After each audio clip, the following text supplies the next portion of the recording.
मेरे प्यारे भाइयों बहनों, सबसे पहले आप लोगों को जय श्री सीताराम, जय राधे श्याम। मैं जब माता पार्वती जी ने 14 साल वर्षों तक शिव जी को पाने के लिए जब तक कठिन तपस्या की थी, और मैं वही एक विवाह गीत, मंगल विवाह गीत लेके आई हूँ, जो शादी विवाह में लोग आज हमारी माताएं बहनें लोग गा रही हैं। मैं ये गाना जो है लिख के लेके आई हूँ। अगर कहीं भूल हो गया हो तो क्षमा कीजिएगा, क्योंकि जो मुझे अंतर से ज्ञान मिला मैं लिखी हूँ, आप लोगों तक पहुँचाने की कोशिश कर रही हूँ। अगर कहीं कुछ गलत हो गया होगा तो उसे मैं क्षमा प्रार्थी हूँ। धन्यवाद।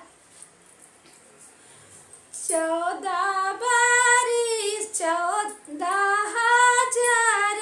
साल गौरा करनी तपस्या, धई के जागिनिया के भेष जी। 14,000 साल गौरा करनी तपस्या, धई के जागिनिया के भेष जी। 1 वर्ष गौरा कंदमूल फल खाइनी, 2 वर्ष बेलिया के पात जी। 1 वर्ष गौरा कंदमूल फल खाइनी, 2 वर्ष बेली के पात जी। तबहु ना भोले प्रसन्न भइले, कई दीहि भूखे प्यास के त्याग जी। तबहु ना भोले प्रसन्न भइले, कई दीहि भूखा प्यास के त्याग जी। 14,000 साल गौरा करनी तपस्या, धई के जागिनिया के भेष जी। सीता ही गर्मी जाड़ा में बैठ तप काइनी,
जाई है छोड़ी देहु गौरा अपन विचार जी 14,000 साल गौरा तपकाइनी धई के अग्निया के भेष जी क्रोधित होई के गौरा बचन का बोलली स्वामी के निंदा नहीं सुनब जी क्रोधित होई के गौरा बचन का बोलली स्वामी के निंदा नहीं सुनब जी 14 बरिस गौरा कैली तपस्या धई के जगिनिया के भेष जी ओ नहीं के संगवा हम करबै बियाहवा पति परमेश्वर हमार जी ओ नहीं के संगवा हम करबै बियाहवा पति परमेश्वर हमार जी 14 बरिस गौरा कैनी तपस्या धई के अग्निया के भेष जी तो अपने परीक्षा में गौरा सफल भइली शिव जी दिखाए अपन रूप जी अपने परीक्षा में गौरा सफल भइली शिव जी दिखवले अपन रूप जी तो शिव जी दिखवले अपन रूप जी तोहर तपस्या गौरा पूरण भइले शिव शक्ति होई है अब मिलन जी तोहरा तपस्या गौरा पूरण भइले शिव शक्ति होई है अब मिलन जी 14 बरिस गौरा कैनी तपस्या धई के अग्निया के भेष जी लई के बरतिया हम ब्याहन आइब सुन गौरा बचन हमार जी लई के बरतिया गौरा ब्याहन आइब सुन गौरा बचन हमार जी 14,000 वर्ष गौरा कैली तपस्या धई के अग्निया के भेष जी धन्यवाद। आप लोगों को जरूर ये विवाह गीत पसंद आएगा। आप लोग लाइक शेयर सब्सक्राइब करना ना भूलें, क्योंकि हम बड़ी मेहनत से आप लोगों तक ये गाना पहुंचा रही हूँ। आप हमेशा ऐसे आनंद उठाते रहिए। धन्यवाद, आप लोग को आशीर्वाद मिलता रहे।